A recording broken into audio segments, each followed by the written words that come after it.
Aujourd'hui, je fais une petite vidéo inhabituelle parce que j'ai pas du tout l'habitude de donner des messages ou de canaliser ou de faire des comptes rendus entre guillemets de méditation.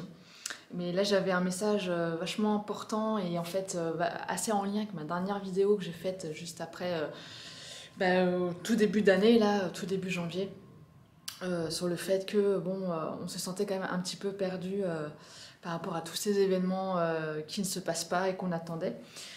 Il s'est passé quelque chose dans ma vie qui a fait que j'ai fait une séance d'hypnose. Donc en fait, dans cette hypnose, que je peux comparer à une sorte de méditation, hein, j'ai eu un message de l'archange Saint-Michel. Alors, je ne suis pas du tout d'habitude branchée archange ni ange. Pour moi, ce sont des égrégores d'énergie qui sont peut-être à la base de la base liés à une personne qui est venue s'incarner sur Terre. Mais en tout cas, voilà, je ne suis pas du tout en lien avec... Enfin, je ne travaille pas du tout avec les anges ou les archanges particulièrement. Mais là, c'était clair, net et précis, c'était l'archange Saint-Michel. Et en fait, donc, il est apparu de manière très christique, en fait, dans des couleurs très jaunes, orangées, très douces, très lumineuses, mais toujours dans le jaune et l'orangé. Voilà, comme un homme plutôt grand, plutôt blond, plutôt enflammé, on va dire. Voilà, il y avait quelque chose de très flamme dans cette vision. Et il m'a donné une épée de lumière, une épée puissante. Et en fait, en me la donnant, il me dit que je suis là, que je dois reprendre mon pouvoir aujourd'hui.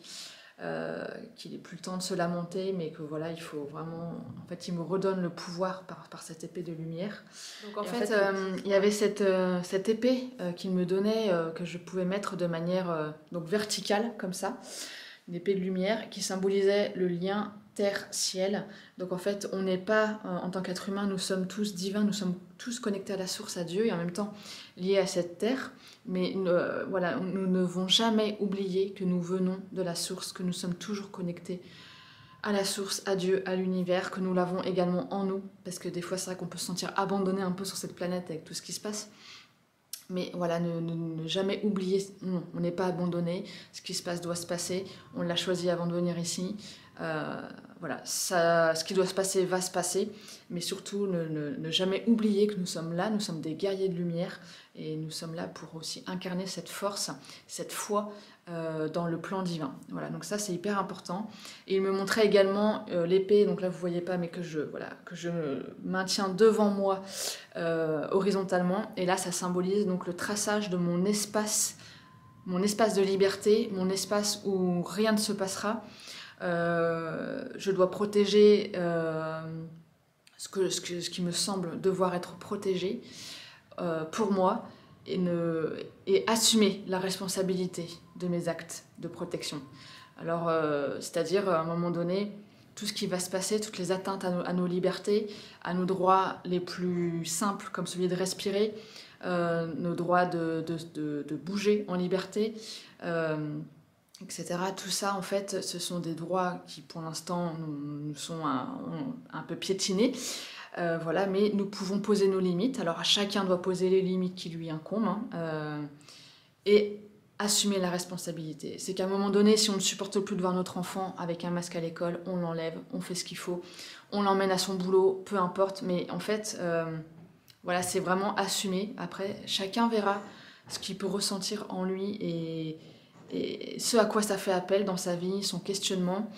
Mais je pense qu'en ce moment, on est nombreux à se poser beaucoup de questions. Voilà, jusqu'où ça va aller, jusqu'à quel point je vais supporter ce qui se passe, quelles sont les décisions que je vais prendre pour ne pas me laisser marcher comme ça sur les pieds.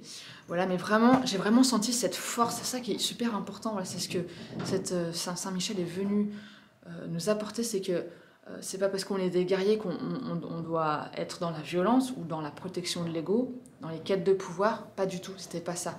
C'est vraiment, voilà, on est des guerriers de lumière, on doit incarner, nous on est les enfants de la source, et on doit l'incarner coûte que coûte en fait. C'était super puissant. Voilà, super puissant. Il n'y avait rien d'égotique, c'est-à-dire qu'on n'est pas là pour faire la guerre aux autres ou pour dire ce qui est bien, ce qui est mal, imposer notre point de vue, juger, etc. Mais vraiment relié à nous, voilà, c'est vraiment le Graal, c'est nous, en nous, se remémorer qu'on a le divin en nous, et que voilà, il y a des choses qu'on ne pourra jamais toucher en nous. Et voilà, à nous de les protéger de la manière qui nous semble la plus juste, sans faire de mal à autrui évidemment. Mais voilà, c'est vraiment ça que j'ai senti. Voilà, donc c'était un message que j'avais envie de faire passer de l'archange Saint-Michel.